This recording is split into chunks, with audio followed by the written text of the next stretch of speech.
Welcome back after the break. अच्छा जी, आज हम बात करेंगे ओवर थिंकिंग और ओवर एक्सप्लेनेशन से। कई दफ़ा आपने देखा होगा यार, किसी से आप अगर सवाल करते हैं वो उसका इतनी लंबी तमहीद और इतना लंबा जवाब देते हैं कि कभी कभार आप अपना सवाल ही भूल जाते हैं। और यही चीज़ें कई फोरम्स में सवाल करने वालों के बारे में भी देखी गई है कि एक स्पेसिफिक सवाल करने के बजाय उसकी आगे पीछे की कहानी, अपना ओपिनियन उसके बारे में, उसके ऊपर पूरी रिसर्च सब बताकर आपको एक भूल भलैया से घुमाकर वो एक जगह पे जब रुकते हैं तो आपको पता ही नहीं होता कि ये क्या बातें कर रहे हैं। और असल में मुझे लगता है कि ये सिम्टम है। द रियल प्रॉब्लम इज़ कि ऐसे लोग अपने जहन में भी इसी तरह की तमहीद बांध रहे होते हैं, इसी तरह की रिसाइकलिंग ऑफ थॉट्स कर रहे होते हैं। So over explanation is link to overthinking. और इसकी वजह क्या होती है, इस साइकिल से कैसे निकलना है। हम जैसे कई दफ़ा बात कर रहे होते हैं ना कि the key to healthy relationships is effective communication, लेकिन over explanation, over thinking, over talking, ये आपकी अच्छी कम्युनिकेशन तो किसी तरह से नहीं है। So how do we return to the very basics, how do we make sure कि हमारी गुफ्तगू अच्छी हो। आइए ज़रा इसके ऊपर बात करते हैं। हमारे पास एक ज़बरदस्त पैनल है। डॉक्टर नाजिश अमीन हमारे साथ मौजूद है, who is an author, she is a poet and she is also pathologist and a clinical educator. बहुत बहुत शुक्रिया हमारे साथ मौजूद होने के लिए। आप ही के साथ तशरीफ़ रखती है somebody I have a lot of love and regard for. She is not only my friend but somebody who pursues excellence both in an organizational and personal capacity. हमारे साथ मौजूद हैं Annie Arsalan. Thank you Annie for making time. And of course आप ही के साथ मौजूद हैं Talib Mirza, who of course is a learning facilitator, an entrepreneur, a content creator. जब भी बात करते हैं बहुत जामे बात करते हैं और अक्सर मेरे पैनल पे वाहिद मर्द होते हैं, लेकिन इसके बावजूद मुझे लगता है बड़ी बैलेंस्ड गुफ्तगू कर सकते हैं। तो thank you so much Talib for being here with अस। और मुझे लगता है आपके अंदर ना वैसे एक स्ट्रॉन्ग फेमिनिस्ट है। You have always taken the polite, वो जेंडर लेंस को आप बिल्कुल साइड पे रख देते हैं। तालिब, आप ही से बात शुरू करते हैं। मुझे लगता है कि आजकल तो इतना हम फियर फैक्टर और सर्वाइवल मोड में हैं कि everybody is prone to overthinking. क्या यही वजह है या इसके अलावा भी रीजंस हैं that we are overthinking? Majorly बहुत ज़्यादा हमें इस बात का भी डर होता है कि कहीं कुछ बुरा तो नहीं होने वाला। Always believe the over thinking का जो मेजर कॉन्सेप्ट है ना, इसी बात पे बिल्डअप होता है जब हमें डर ज़्यादा लगने लगता है। And I always believe every time जब भी आप डर को या फिर इन चीज़ों को आप अपने लिए सोचते हैं, वो चीज़ें होती हैं। मैं इसी से अगर आपको बात, हम ओवर एक्सप्लेनेशन और ओवर थिंकिंग दोनों पे बात कर रहे हैं सिद्रा, एक कॉन्सेप्ट है that's called the cognitive load theory. वो ये कहता है कि आप प्रायोरिटाइज नहीं कर पाते अपनी ज़िंदगी में चीज़ों को, एंड दैट्स द रीज़न कि आप उनके बारे में या तो ज़्यादा सोचना या फिर आप ज़्यादा एक्सप्लेन करना शुरू कर देते हैं। द सिनेरियो इज़ दैट कि आपको यही नहीं पता या फिर आप इस बात को कंप्लीट कर रहे हैं, इस बात पे जामे नहीं हो रहे कि मुझे क्या गुफ्तगू करनी है या फिर मुझे क्या थॉट अपने अंदर प्रोसेस करना है। एंड विद दैट जब आप ओवर थिंकिंग शुरू करते हैं, ओवर एक्सप्लेनेशन शुरू करते हैं, आप कहीं ना कहीं अपने ऑब्जेक्टिव से मूव आउट कर जाते हैं। This is so true. जिस तरह हम कहते हैं ना कि एक 2 डिग्री का भी एंगल अगर शिफ्ट किया जाए तो ज्योमेट्री आपको बताती है कि you will and up in a very different location all together. इस कॉग्निटिव ओवरलोड को हम रियलाइज भी करते हैं तालिब? इनिशियली शायद नहीं कर पाते, बिकॉज अगर मैं आपको एक कॉन्सेप्ट बताऊँ, एक कॉन्सेप्ट है that's called the ladder of learning. तो वो कहता है कि इंसान अपने पहले फेज में हमेशा ना गफलत के अंदर होता है। सो इंसान उस प्रोसेस के अंदर भी गफलत का ही शिकार रहता है, उसको नहीं पता चलता। शायद बहुत मोमेंट गुजरते हैं, कोई उस्ताद कोई साथ वाला बताता है कि सर ये कॉन्वर्जेशन वैसे भी ट्रिम आउट हो सकती है, ये सिचुएशन इस तरह से भी बेहतर हो सकती है, या तुम इसके बारे में ज़्यादा सोच रहे हो। बट एक बड़ी कॉमन सी सलाह हमारे दोस्त हमें देते हैं ना एनी, कि हम बात करते करते एकदम कहें कि यार तुम मेरे ख्याल में इस बारे में ज़्यादा सोच रही हो। अगर नहीं इसका कोई फैसला कर पा रही या किसी नतीजे पे नहीं पहुँचा रही तो for now at least just surrender the thought. ये करना कितना मुश्किल होता है? जैसे अभी जो बात कर रहे थे ना कि कॉग्निटिव थिंकिंग में बहुत सारे लेयर्स हैं, और अभी जैसे आप बात कर रहे हो कि हमें कहीं ना कहीं ये रिमाइंडर्स मिल रहे होंगे, कहीं ना कहीं कोई ना कोई आपका अपना वेल विशर ये बात कहता है कि यार इसको अभी आप छोड़ दो। लेकिन अगर ये छोड़ना इतना आसान होता तो ये बात तस्करे में आती नहीं। ठीक है, तो जहाँ तक इमोशंस की बात है ना, कि जब अगर कोई शख्स ओवर एक्सप्लेन कर रहा है तो उसकी भी 2 बातें हैं। लेट्स सपोज अगर इमोशनल साइड पे ओवर एक्सप्लेनिंग है तो वो अपने रिलेशनशिप को वैल्यू ज़्यादा करता है, लेकिन अगर वो कॉर्पोरेट साइड पे है तो यकीनन वो फेयर फैक्टर है। तो जो जनरली देखा गया है और जो थ्योरी भी कहती है कि लोग एक्सप्लेनेशन बहुत सारी दफ़ा पे 2 ही वजह से देते हैं। एक तो ये है कि मैं सिद्रा से बहुत प्यार करती हूँ और अब मैं चाहती हूँ कि सिद्रा मेरे बारे में हमेशा अच्छा सोचे, तो अब सिद्रा को वो चीज़ नहीं चाहिए जो मैं बता रही हूँ लेकिन मैं दे रही हूँ। तो at times even over explaining can bring the dispute in between that I don't want to listen. I like that, यानी इसका मतलब है समटाइम्स ओवर एक्सप्लेनिंग या बीइंग देयर या दूसरे को बार बार सलाह सुझाव देना, अपनी पोजीशन क्लियर करना, it's what you are saying is कि it can be a love language as well. हमने तो कभी इस बारे में सोचा नहीं, हम तो सिर्फ चिड़ी रहे होते हैं कि यार ये इतनी लंबी तमीद बांध रहा है लेकिन वो आपसे शायद, अच्छा ये चीज़ नाउ दैट यू थिंक से दिस एनी, मैंने एल्डरली लोगों में ज़्यादा देखी है क्योंकि वो बेचारे आपसे कनेक्ट करना चाह रहे होते हैं। Is this true? I think it's very true. मैंने अपने एल्डरली पीपल सराउंडिंग जो भी हैं घर में, उनमें ये चीज़ बहुत नोट की है। They want to explain their point of view. वो शायद सोच रहे होते हैं कि हम उनकी बात का मतलब नहीं समझे, हमने कुछ, हमारी कोई बात बुरी तो नहीं लग गई, हम कहना कुछ चाह रहे थे, ये बच्चे कुछ समझ नहीं रहे। मुझे ये फैक्टर बहुत फील होता है। बिल्कुल, I think we have to be very kind with them, with the other person, कि उनको ये बताएं कि I am on your page. अच्छा एक सेकंड, मुझे ये बताएं, मुझे इस बात पे ना कभी कभी बड़ी हंसी आती है। हमारे साथ किसने काइंड होना है? हमने बच्चों के साथ भी काइंड होना है, हमने बुजुर्गों के साथ भी काइंड होना है, हमारे साथ किसने काइंड होना है? वो कौन है? वो प्लीज मेरे सामने लेके आए। Question mark. हमें तो कोई लीवे दे नहीं रहा, हम तो जवान भी हैं, हमारी तो एनर्जी भी है, आप तो सह सकते हैं ना, तो और सही है। और फिर बाद में हो जाएगा कि अब तो आपको आदत ही हो गई सहने की, तो आप सहते ही नहीं है। तो हमारे साथ किसने काइंड होना है? प्लीज वो लोग मेरे सामने आए, please stand up right now. अच्छा एनी एक और चीज़, मुझे ऐसा लगता है कि जो कॉग्निटिव ओवरलोड की तालिब बात कर रहे थे, उसका एक एंगल ये भी निकलता है कि अगर आप वाकई सोचना, यानी अपना एक टेस्ट लेना चाहें ना कि क्या मैं ओवर थिंक कर रही हूँ, ओवर एक्सप्लेन कर रही हूँ, आपको नज़र ये भी आएगा कि आपकी फ़ैसला लेने की सलाहियत इरोड हो गई है। योर डिसीजन मेकिंग बिकम्स, ये मेरे लिए सबसे बड़ा सवालिया निशान होता है कि अच्छा अगर एक एरिया में मैं ओवर एक्सप्लेन कर रही हूँ ना, इसका मतलब है मैं उसके बारे में बहुत सोच रही हूँ, मुझसे छोटी छोटी चीज़ें डिसाइड नहीं हो पा रही होंगी। मैं रेस्टोरेंट का मेन्यू देख रही होंगी, मुझे समझ नहीं आ रहा कि मैं क्या लूँ। आप शॉपिंग करने जाएंगी, आप लिटरली दूध के 2 डब्बों के ब्रांड के बीच में कंफ्यूज हो रहे होंगे। एग्जैक्टली, कि मैं कौन सा लूँ। I must add on it, ये जो अगर आप to be on a very precise angle अगर मैं बात करूँ, तो लेट्स सपोज कि if in my life there is someone जिसको मैं बहुत ओवर एक्सप्लेन करती हूँ, तो ग्रेजुअली आप देखेंगे कि हम डिसीजन मेकिंग उनकी तरफ शिफ्ट कर देते हैं। And we are super super super dependent कि आज मुझे कपड़े कौन से पहनने हैं, एट टाइम्स हम वो फैसला भी नहीं ले पाते। देखने में for sure it is also a love dependency, it is also something that you are relying a lot for someone. But अगर आप इसका लॉन्ग लाइफ में इम्पैक्ट देखें ना, तो ग्रेजुअली, क्योंकि आप एक ही वक्त में एक रोल तो नहीं प्ले करते, आप एक ही वक्त में वाइफ भी होते हैं, आप एक ही वक्त में डॉटर भी होते हैं, सिस्टर भी होते हैं, कभी कभी आपको अपने बहन भाइयों के लिए भी कोई सख्त फैसला लेना पड़ता है, कभी कभी अपने पेरेंट्स के लिए भी, उनकी एल्डरली को मैनेज करने के लिए। तो there are so many situations where you have to take decision. Gradually you are shifting that part to somebody else, to you are over explaining and आप अपना वो डिसीजन मेकिंग बिल्कुल सही। तो इसका मतलब है कई लोग आपको कंडीशन करते हैं, उस पॉइंट पे लेके आते हैं जहां आप डिपेंडेंट हो जाते हैं। अच्छा उनको अगर निकाल भी दिया जाए, बहुत सारे हाइपर इंडिपेंडेंट लोग जो अपने सारे डिसीजंस और अपने से रिलेटेड तमाम लोगों के डिसीजंस भी खुद ले रहे होते हैं, उनमें there is something that like it's like a decision fatigue that comes in. ताले मुझे याद है when I used to have a personal trainer, वो एक है ना, मैं एक दफ़ा वेट्स हम कर रहे थे स्ट्रेंथ ट्रेनिंग, तो मैंने उससे पूछा भाई ये कितनी दफ़ा करना है, हाउ मेनी रेप्स? तो उसने कहा you will keep doing it till muscle failure. यानी हम रेप्स काउंट नहीं करेंगे, जब तुम्हारा फॉर्म ख़राब होने लगेगा और मसल थक जाएगा तब हम रुकेंगे।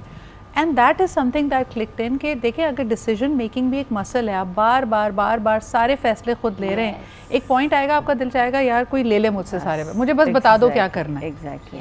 तालिब ये जो डिसीजन फटीग है, डिसीजन मेकिंग फटीग, इसी को शायद बर्नआउट कहते हैं, और उसको प्रिवेंट करने का क्या तरीका है? मेजरली इसी तरह अगर हम इसी कॉन्वर्सेशन करें कि डिसीजन फटीग होना, बिकॉज द सिनेरियोज दैट कि हमने बहुत सारे डिसीजन जो हमें नहीं लेने ना, हमने वो भी अपने सर पे ले लिए। द सिनेरियोज दैट कि हमने बहुत सारे लोगों के मसले, बहुत सारे लोगों के डिसीजन, जो हम बात कर रहे हैं कि कोई हमारे डिसीजन ले ले, एट द सेम टाइम हम भी तो बहुत सारे लोग के डिसीजन लेके बैठे हुए हैं, और हमें अच्छा लगता है वो कंट्रोल अपने हाथ में। हमें बहुत मजा आता है कि जब मुझसे कोई आकर पूछे कि मुझे बताओ मुझे क्या करना है। समटाइम्स आई फील कि हमें इस बात पे बड़ा गुरूर होता है, अपने हमें इस बात पे बड़ी खुशी होती है कि हम 4 लोग की महफिल में बताएं कि यार मुझसे तो बहुत लोग मशवरे लेते हैं। और बेहतरीन बात यह है कि कई दफ़ा आपसे उन चीज़ों के बारे में मशवरा लिया जाएगा जो आप कभी किसी से गुजरे नहीं है। लाइक अगर आपसे कोई शादी पे मशवरा ले, मुझसे कोई बच्चों की पेरेंटिंग पे मशवरा ले, भाई हम तो गुजरे कोचेस डोंट प्ले, हम आपको मशवरा दे सकते हैं, अच्छा। हमने कभी ये एक्सपीरियंस नहीं किया हुआ। इस पर मजीद बात करते हैं एक छोटे से ब्रेक के बाद। Welcome back after the break. अच्छा जी, डिसीजन फटीक की बात हो रही थी और इसके अलावा मुख्तलिफ सिचुएशंस की बात हो रही थी।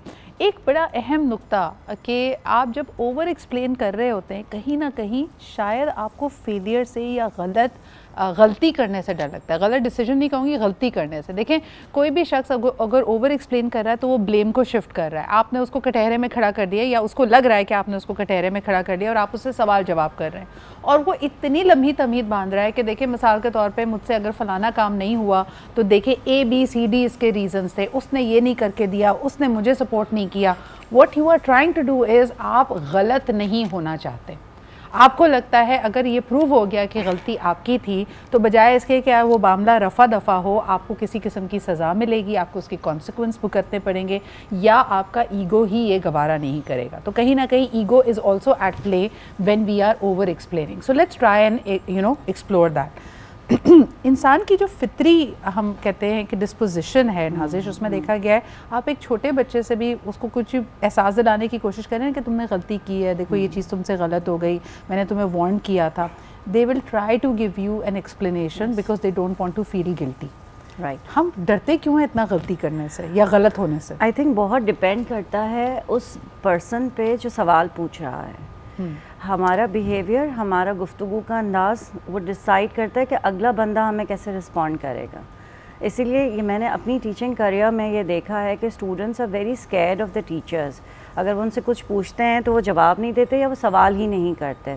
लेकिन अगर आप उनके साथ, कोई एक टीचर ऐसा होगा जिसका कमरा भरा हुआ रहता है स्टूडेंट्स से और वो अपने इशूज़ लेकर आते हैं, अगर उन्हें कोई गलती भी की है तो they will come and admit because your behaviour is not blaming behaviour. आप उनको ही नहीं कह तुमने किया, क्यों किया, you know. So I think सामने वाले पे बहुत डिपेंड करता है कि आप उसको किस तरह से ले रहे हैं और किस तरह उससे गुफ्तगू कर रहे हैं। अच्छा, कहीं ना कहीं हमारा माशरा नाज़िश हमें ये भी सिखाता है कि कोई हमसे अगर सवाल करे तो हमें झटपट उसका जवाब देना। आप कई ओवर एक्सप्लेनेशंस को इस तरह भी देखें कि जो सवाल किया गया है, जैसे अगर बोर्ड रूम में एक पिच प्रेजेंटेशन हो रही है यानी और इसके बिजनेस रिलेटेड कोई सवाल किए जा रहे हैं, आपको पहले 1 मिनट की जवाब में समझ आ गया कि इस बंदे के पास जवाब नहीं है, लेकिन फिर भी वो अगले 5 मिनट बोलता रहेगा because nobody wants to admit कि उनके पास आंसर नहीं है। एंड वही बात है जो अभी बात कर रही थी कि सिक्योर एनवायरनमेंट नहीं है। To be very honest Sidra, अभी हम एक चाय पे टॉक कर रहे थे तो हम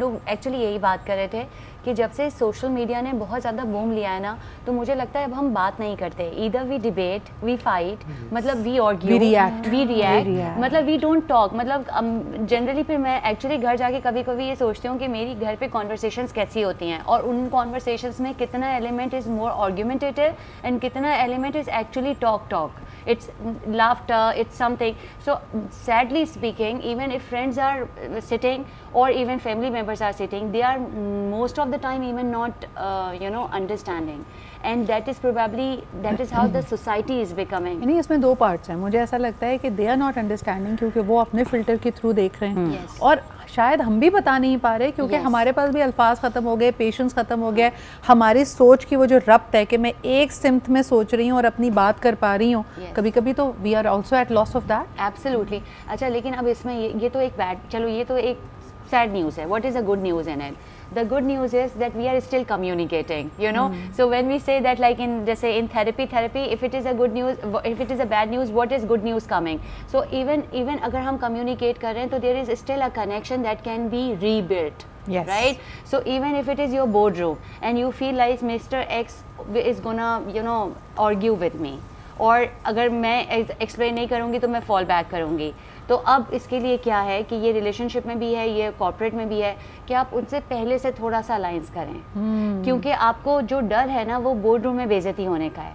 तो जब बोर्ड रूम में बेइज्जती नहीं होनी और उस बोर्ड रूम में एक मिस्टर एक्स हैं जो सबसे ज़्यादा पोटेंशियल आपको काउंटर पार्ट दे सकते हैं इस तरह का सिनेरियो, तो इवन घर पे भी अगर आप बात करें, आपको पता है सबसे ज़्यादा नाराज़ अम्मी ने होना है लेट आने पे, तो अम्मी से पहले ही ज़्यादा बात कर लें। एनी एक बात बताऊँ, बारिंग द होम वाली situation, Talib this one I will bring to you.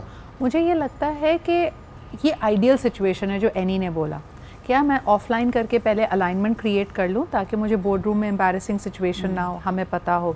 लेकिन we have a reality called office politics, we have a reality called कि कई लोग मुनाफिक भी हो सकते हैं, आपके चेहरे पे कुछ, आपने बेशक उनसे ऑफलाइन गुफ्तगू करके अपना पॉइंट ऑफ व्यू समझाने की कोशिश की है, अगर वो भरे महफिल में पलट जाएं और उसको बिल्कुल रिगार्ड ना करें जो आपने पहले बात की है, and they still use this opportunity to put you down और टू एम्बैरस यू, तब क्या करना चाहिए? उस वक्त जो मैं आपसे पूछना चाह रही हूँ कि उस वक्त हमारी बेस्ट स्ट्रैटेजी क्या हो? खामोश हो जाएं, एक्सप्लेन करें, या that risk of over explaining, फिर आप कहीं ना कहीं या तो आप एजिटेट होंगे, आप इमोशनल होंगे और हो सकता है आपका रिएक्शन आउट ऑफ प्रोपोर्शन हो। अच्छा, interesting situation. The scenario is that Sidra, sometimes ना हमें लगता है कि अगर जवाब छोटा दिया ना तो ये रूट लगेगा, जहाँ पर हम सबसे ज़्यादा जाते ही ओवर एक्सप्लेनेशन पर इस सिनेरियो में इसलिए हैं कि यार मैं रूड ना लगूं। अगर मुझे पता है that the other person wants to put me down, so at least मैं तो ज़रा एक अच्छे तरीके से स्टैंड आउट कर सकूँ। ऑलवेज बिलीव कुछ सिचुएशंस ऐसी होती हैं इस पर आपको खामोश हो जाना चाहिए। हमेशा ज़रूरत नहीं है कि आप बड़े बड़े पैराग्राफ्स बताएं या बड़े बड़े कहानियाँ सुनाएं या फिर बड़ी बड़ी बातें करें। समटाइम्स आप खामोश हो जाएं बिकॉज यू नो कि आप क्या कर रहे हैं। उसके बाद ऑलवेज बिलीव ओवर एक्सप्लेनेशन की तरफ इंसान को कोशिश करनी चाहिए कि वो ना ही जाए तो बेटर है। अपना सवाल अपना जवाब जितना जामे रख सकते हैं, जितना मुख्तसर रख सकते हैं, मुख्तसर मगर पुरअसर। हाँ, so that's the major word ये to जैसे it. आप बात कर रहे थे ना, मेरे जहन में ब्रेकअप सिचुएशंस आ रही थी जिसमें एक बंदा खामोश होता है, दूसरा पैराग्राफ, वो मोनिका वाली सिचुएशन याद है? मोनिका नहीं, it was I think Rachel ने 16 पेज लिख के भेजे थे रॉस को और उसने कहा भाई मैं पढ़ते पढ़ते सो गया था, मुझे याद नहीं है तुमने कितना। So that is a classic example in my head of over explaining. और नाज़िश इसी सिचुएशन पे रख लेते हैं, romantic relationships when they go bad, when breakups happen, like भाई लड़के ने आपको कह दिया है कि मेरे घर वाले नहीं मान रहे, ठीक है, अब आप चाहते हैं कि वो एक्सप्लेन करे, वो बताए कि मैंने तो बहुत कोशिश की, फिर आप भी चाहते हैं कि आप भी बताएं कि आप महसूस क्या कर रहे हैं। कई दफ़ा that is a complete conversation. और वो जो लोग कहते हैं ना दोबारा दरवाज़ा खोल खोल के, अब मैंने क्लोजर के लिए एक्सप्लेन करना है, एक दफ़ा और मिलते हैं, इसको एक दफ़ा और डिस्कस करते हैं, those are all detrimental things. कैसे बचें उस ओवर एक्सप्लेनेशन से? आई थिंक इट्स इतनी इमोशनल कनेक्टिविटी है इसके अंदर वॉलेटिलिटी, हाँ, कि आप उसको अवॉइड तो नहीं कर सकते। Things like these happen. अगर एक बंदा क्लोजर चाह रहा है और एक बंदा कह रहा है कि मैंने तो कंटिन्यू करना है, let me explain one more time, तो you know sometimes you have to put a break on that. I mean जब ये मल्टीपल टाइम्स हो जाता है ना, तो फिर I am that kind of a person कि अगर कोई एक सवाल मुझसे बार बार एक ही टॉपिक पे बात करे, 3 दफ़ा के बाद मुझे लगता है मेरा फुल स्टॉप आ जाता है, मैं कहती हूँ नो मोर। जैसे one has to be that strong कल to एक say बड़ी no इंटरेस्टिंग सिचुएशन देखी, ऑनलाइन ही थी, and this girl has an account so she made it very public. She was seeing somebody और उसको लगा कि she has all the evidence कि दोनों के लिए वो रिलेशनशिप बहुत सीरियस है and they are thinking long term. लेकिन फिर अचानक से उसके ऊपर बेचारी पे बॉम्ब गिरता है, उसको शॉक मिलता है that this person has gotten engaged. और जब वो उससे सवाल करती है तो वो कहते हैं आई कैन एक्सप्लेन ये तो मैंने प्रेशर में किया है, और ये मेरी एक्स गर्लफ्रेंड थी जिसने आके मेरे घर वालों को कायल कर लिया, तो चले देखे हमारी हो गई बात। What should the girl do? और इस तरह की अगर ओवर एक्सप्लेनेशन आपको किसी भी साइड से आ रही है, फ्रॉम अ मैन और a woman, what should be your reaction? I think वो तो पर्सनालिटी का रिफ्लेक्शन है ना, कि उन्होंने अपनी पर्सनालिटी शो कर दिया है, and then it now depends on you how you're going to react to that. Either you react or you do not react to it at all. जैसे कहा कि मुख्तसर बात करें, and then you just set your boundary कि इसके बाद अब further you know you have to go back. इसमें क्योंकि because it is more towards that relationship side. It is more towards that side. So as an life coach I have to add because I deal these things and कहीं ना कहीं ज़िंदगी में हम सब भी उस रास्ते से गुजरे ही होते हैं। I must tell you Sidra one thing कि जो मैं एज एन लाइफ कोच अब अपने किसी भी जो भी मेरा क्लाइंट है उसको मैं बार बार कहती हूँ, मेल और फीमेल, कि रिश्ते में ना हमेशा कोई पहले स्टेप इन करता है और कोई दोनों में से कोई पहले स्टेप आउट कर चुका होता है। जब तक आपके पास वो आता है ना, वो न्यूज़ होती है, यू नो, लाइक उससे पहले एग्जिट हो चुका होता है mentally, psychologically, emotionally one person in the relationship. That thing has happened before, much before that, check out कर चुका है, चेक आउट वो कर चुका होता है। और इसी तरह रिलेशनशिप में चेक इन भी कोई एक पहले करता है और चेक आउट भी कोई एक पहले करता है। जो हमेशा एक्सप्लेनेशन मांगता है ये दूसरा बंदा होता है, जिसको अब ये एक्सेप्ट, जिससे लेट गो नहीं हो रहा, जिससे लेट गो नहीं हो रहा। अब इस पूरी सिचुएशन में क्योंकि अब यहाँ पे जो मैं बात करने वाली हूँ, it is majorly for girls. इस पूरी वनरेबल सिचुएशन में लड़कियाँ सबसे ज़्यादा आउट ऑफ कैपेसिटी वो ऑफर करती हैं just to hold it, just to hold the person in life. हम अकेले बैठते हैं ना तो हमें गुस्सा भी आता है, हम दोस्तों के साथ बैठते हैं, दोस्त आपको रीजनिंग दे रहे होते हैं, थेरेपिस्ट भी, लाइफ कोच भी आपको बता रहा होता है कि देखो ये ज़्यादती है, ये सही है, ये गलत है। गलत और सही की बिल्कुल तमीज़ होती है। जब आप किसी नार्सिसिस्ट, किसी चीटर या कोई शख्स जो आपको इस तरह की सिचुएशन, एक नेगेटिव सिचुएशन में रख रहा है, उससे जब आप ओवर एक्सप्लेनेशन को एक्सेप्ट करते हैं तो 50 शेड्स ऑफ ग्रे खुल जाते हैं। आप खुद उसके बैड बिहेवियर को जस्टिफाई करने लगते हैं, आप कायल हो जाते हैं उसके आर्ग्यूमेंट से। ये क्यों होता है? और वो आपको ये भी अच्छा इन सिचुएशंस में वो आपको ही ब्लेम दे के जाएगा, आप गिल्टी भी फील कर, आपको ही लगेगा कि there is something, the person exit, उसका एग्जिट ही मेरी वजह से हुआ, प्रोबेबली आई चीटेड बिकॉज़ तुमने मुझे अटेंशन नहीं दी। यस, इस तरह की चीज, राइट। तो अब क्योंकि I am very happy that you bring all subjects on that. क्योंकि अच्छा मैं क्यों इतना बात करना चाह रही थी, because then when you meet all such pretty beautiful girls, and जब आपको लगता भी है कि वो इमोशनली वल्नरेबिलिटी की वजह से मिसट्रीट हो रही हैं, तो यू फील बैड। अच्छा, I am sorry, I am going to bring this up. एक छोटा सा ब्रेक लेते हैं और वापस आके ये भी बात करेंगे कि कई दफ़ा मुझे लगता है ओनस उस इंसान पे पड़ जाता है। एक लड़की, जैसे तुमने कहा कि बहुत सुलझी भी है, बहुत खूबसूरत है, बहुत काबिल है, और उसके ऊपर कोई चीट करे तो आप कहते हैं यार प्लीज़ एक्सप्लेन ये हुआ क्या है। हमारा जहन भी नहीं मान रहा होता। Like for a lot of times people से कि इवन a public figure like Aishwarya Rai, how does she always end up in toxic relationships? Beauty उसके पास, फेम उसके पास, पैसा उसके पास, वो क्या चीज़ है, वो कौन सी ओवर एक्सप्लेनेशंस हैं जो एक्सेप्ट कर करके आप अपने आप को इस तरह के सिनेरियोज में डालते हैं? इस पर बात करते हैं जी एक ब्रेक के बाद। Welcome back after the break. आपने अक्सर ये सुना होगा कि ओवर एक्सप्लेनेशन जो लोग दे रहे हैं वो डरते भी हैं, फलाना भी करते हैं, लेकिन क्या आपने सुना है कि जब डोमेस्टिक वायलेंस का जो बिल आया है उसके अंदर कहा गया है कि सिर्फ फिज़िकल वायलेंस नहीं, इमोशनल वायलेंस, किसी भी तरह का आपकी अगर मेंटल वेलबींग को नुकसान पहुंच रहा है आप उसको भी कोर्ट्स में ड्रैग कर सकते हैं। लेकिन इसको अंडरस्टैंड करना ज़रूरी है कि ये असल में होता क्या है। एक तो वो चीज़ है ना, जब कोई आपके साथ बुरा सलूक करे और उस पर आपको कोई क्लोजर ही ना दे रहा हो, कोई एक्सप्लेनेशन ही ना दे रहा हो। लेकिन ये भी हरासमेंट के ज़मरे में आता है जब आपकी बेसिक ह्यूमन लाइफ, आपकी बेसिक सिविल लिबर्टीज़ पे लोग सवाल करते रहें और आपको मजबूर कर दें कि आप अपनी एक एक चीज़ को एक्सप्लेन करें। बहुत सारे ड्रामे इस हवाले से बने जिसके अंदर टॉक्सिक रिलेशनशिप्स दिखाई गई हैं कि तुमने ये बात क्यों कही थी, इस बात का क्या मतलब था, आपके माइक्रो जेस्चर्स को आपके ऊपर एक तलवार बना के लटका देना। ये आहिस्ता आहिस्ता जब आपसे लोग ओवर एक्सप्लेनेशन की डिमांड करें, ये आपकी पर्सनालिटी को कैसे बदलता है, आप पे क्या इम्पैक्ट लेके आता है। Let's talk about that a little bit.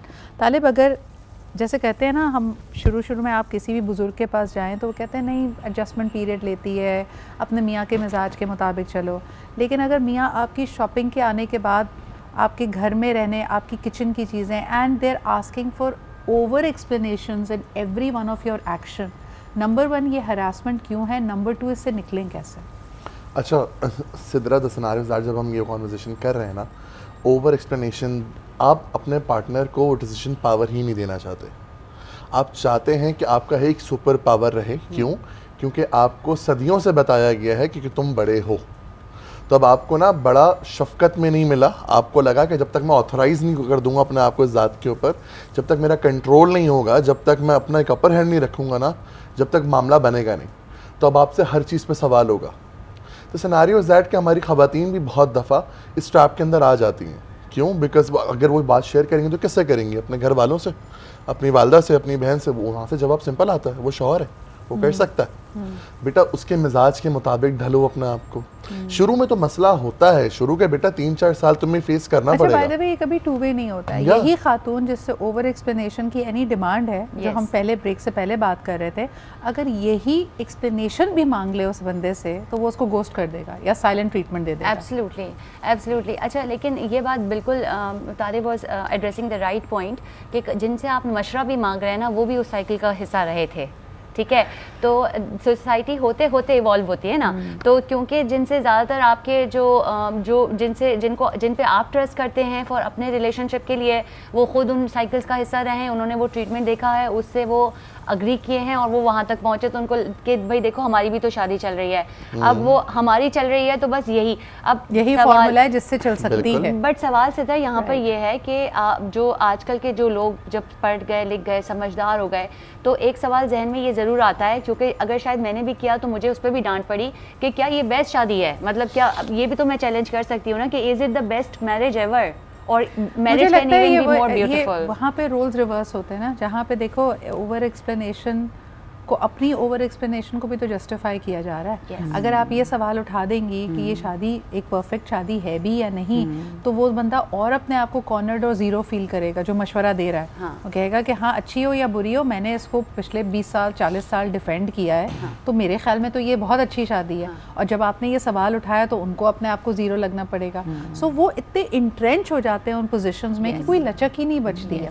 लेकिन ओवर एक्सप्लेनेशन की डिमांड करना सीरियस, और एक ओवर एक्सप्लेनेशन में नहीं, वो तो ऑलमोस्ट ऐसा लगता है जैसे क्रिमिनल कोर्ट में इंटेरोगेशन हो रही है। Exactly. क्या करना चाहिए उस वक्त नाज़िश? हाँ, आई थिंक मैं फिर कहूँगी कि totally depends on the situation कि क्या है, आप इमोशनली उसको कर रहे हैं या आप अपने जॉब सेक्टर के ऊपर हैं, आप किस सिचुएशन में हैं, एक तो उसके ऊपर है। लाइक फॉर एग्जांपल घर वालों में से अगर कोई कर रहा है, फॉर एग्जांपल हस्बैंड कर रहा है या आपकी मदर इन लॉ कर रही हैं, मल्टीपल टाइम्स कर रही हैं, then you have to tell them कि अब बस हो गई है, इससे ज़्यादा मैं ओवर एक्सप्लेन नहीं कर सकती। इफ़ दे आर डिमांडिंग, आपने जो सोचना है सोचना, आप फिर इवेंचुअली यही होता है। आई थिंक हमारे आपने जो सोचना है सोचना, मैं और नहीं बता सकती। I must add one thing, एक चीज़ जो मैं खुद भी करती हूँ और मैं अपने लोगों को भी कहती हूँ कि पहले ना खुद से सवाल कर लें, are you feeling guilty for it? If it is halal, if it is okay, if it is something under your capacity, if it is something you deserve, any kind of happiness, you are going out with your friends after your work, though you have to be at home after 6 o'clock, right? Your husband is waiting, your ससुराल is waiting, जो भी है, but आप चले गए, आपको लगा कि यार मैं, लेकिन एनी गिल्ट तो हमारी डिफॉल्ट सेटिंग है। तुम जब ये सवाल करोगी ना कि is this making you guilty, मैं 99% लोगों, चाहे वो मर्द हो या औरत हो, कहेगा हाँ, बिकॉज हमें सोशली कंडीशन किया गया है कि अगर हम अपने बारे में सोच रहे हैं, अपनी खुशी को प्रायोरिटाइज कर रहे हैं, तो we should be guilty, we are bad people. Okay, so मैं इसमें ना एक छोटा सा, मुझे मीडिया के एक फ्रेंड ने बहुत प्यारी सी एक सीख दी जो मैं हर दफ़ा अपने लिए भी रिवाइज करती हूँ। ये हर कॉर्पोरेट में हर बंदी जो कि 9 से 6 कहीं साइकिल में काम कर रही है, उसको ये गिल्ट आता है क्योंकि वो घर से दूर है और वो कंडीशंड है।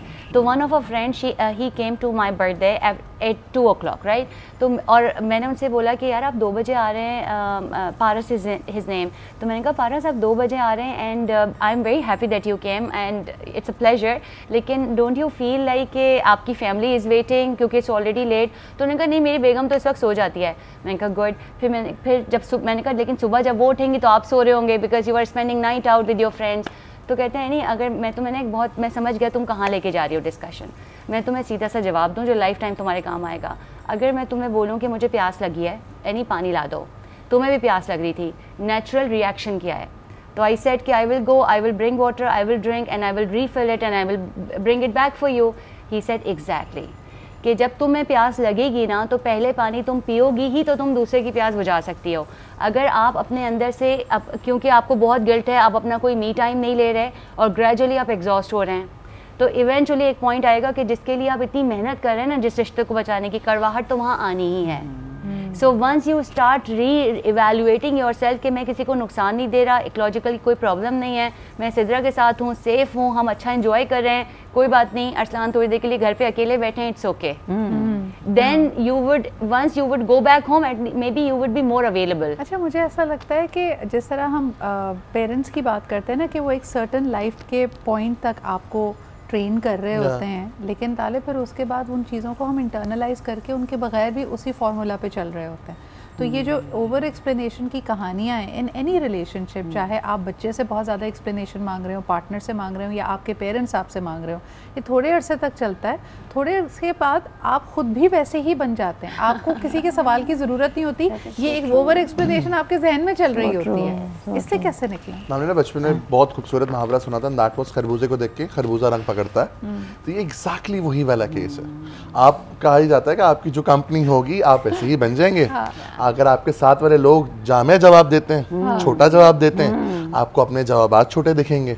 आपके साथ वाले बड़ा जवाब देते हैं, सिद्रा हम उस माशरे के लोग हैं जहाँ हमें बताया था कि अगर पेपर में पास भी होना तो ये नहीं बताना कि क्या लिखोगे, 2 पेज भर कर आने होते हैं। हाँ, सप्ली ले रहे हैं वो, सप्ली कितने 2 पेज भर कर आ जाना बेटा, पास हो जाओगे। हाँ। अगर आप बोलो अगर 5 पॉइंट्स तो 5 पॉइंट्स लिखोगे, 5 लाइनें होंगी बेटा, फेल हो जाओगे। तो आप बचपन से इस बात पे प्रोन हो गए कि जितना लंबा जवाब उतना मजेदार है। अच्छा, मैं आपकी बात पे हंस इसलिए रही थी, आज मैं I am in a funny mood today. वैसे ही आपने कहा ना खरबूजे को फेंक कर खरबूजा रख, आप अपनी रेडी बदलने में आप अपने ठेले से जंप लगा के दूसरे ठेले पे जाएं, बहुत अफाका होगा, ये बहुत जरूरी है। But thank you so much Talib, Annie and Nazir for being here with us. We were jumped all over, लेकिन हमने आज बात की ओवर एक्सप्लेनेशन की। इसी के साथ हमें इजाज़त दीजिए, इंशाल्लाह कल मुलाकात होगी। खुदा हाफिज़।